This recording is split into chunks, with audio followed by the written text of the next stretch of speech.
Selamat pagi pemirsa, jumpa lagi bersama saya Diah Wahyudi Tias dalam Bincang Pagi. Saya akan menemani Anda dalam 30 menit ke depan.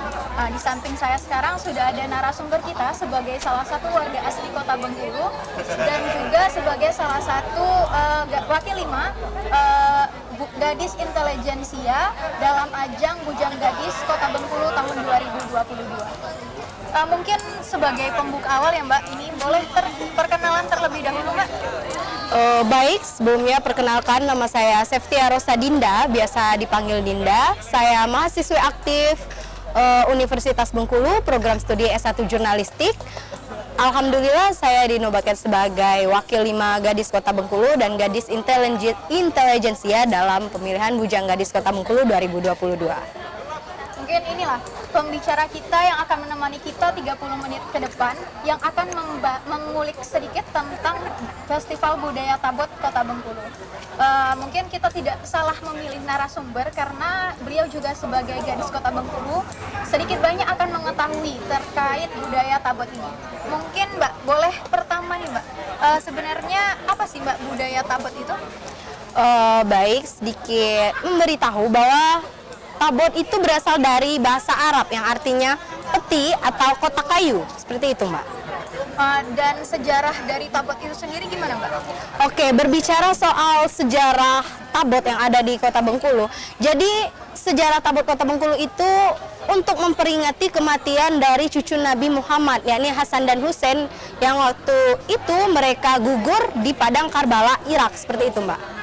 Nah, dari pelaksanaan Tabot ini, kan ini budaya yang sangat terkenal dari Kota Bengkulu. Iya, betul. Pelaksanaannya itu kapan sih Mbak? Dan apakah sampai detik ini itu masih berjalan?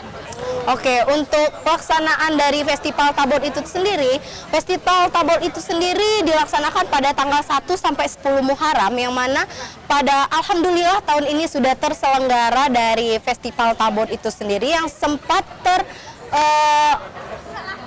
terhalang oleh pandemi. Jadi pada saat pandemi dari KKT atau Ikatan Keluarga Tabot sendiri hanya melaksanakan ritual Mbak, tidak ada festival dari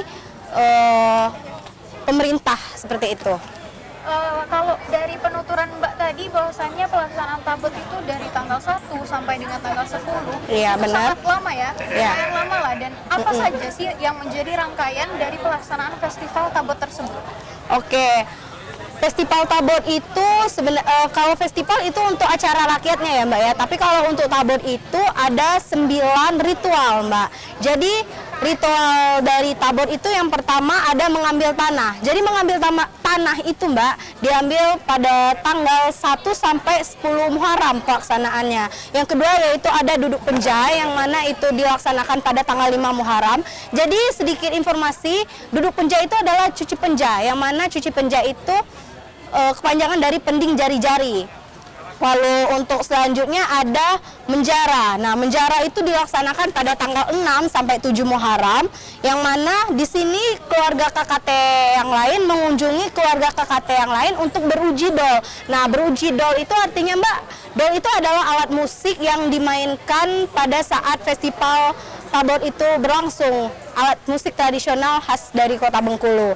Nah, selanjutnya itu ada meradai. Meradai itu dilaksanakan pada tanggal 6 Muharram.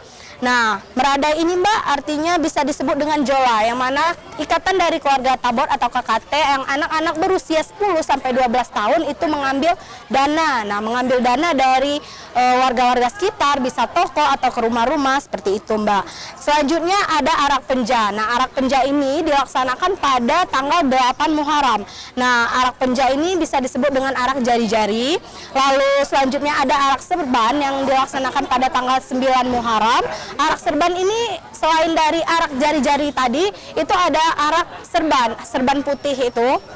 Lalu selanjutnya ada masa tenang yang disebut dengan masa gam. Jadi di masa gam ini seluruh ikatan keluarga Tabot tidak boleh membunyikan alat, tidak boleh melakukan kegiatan ritual apapun itu. Dan selanjutnya itu pada tanggal 9 Muharram itu ada arak gedang. Nah, arak gedang ini yang mana yang paling ditunggu-tunggu masyarakat Kota Bengkulu khususnya Mbak, karena yang sering ditunggu-tunggu karena tiap malam itu kan festival Tabot ya, pasti kan meriah. Yang paling banyak ditunggu-tunggu atau yang dinantikan warga yakni Tabot Besanding, yaitu arak gedang. Dan selanjutnya itu ada Tabot Tebuang. Jadi Tabot Tebuang itu pada tanggal 10 Muharram atau arak-arakan Tabot yang menuju ke Padang Karbala. Seperti itu, Mbak.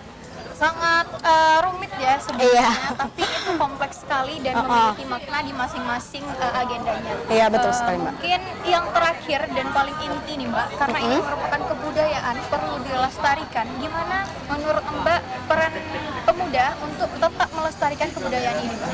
Oke, sangat bagus sekali peran pemuda dalam untuk melestarikan festival Tabot itu. Kenapa tidak? Karena festival ini sudah menjadi event internasional dan sudah masuk kalender dalam tiap tahunnya dan sudah ditetapkan di Dinas Pariwisata Indonesia. Seperti itu, Mbak. Mungkin itu pertanyaan terakhir sebagai penutup.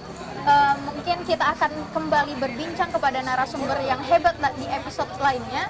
Saya Dia Wahyunintias dan kru yang bertugas mengucapkan terima kasih kepada Mbak Dinda dan Sama-sama. sampai jumpa kepada pemirsa sekalian.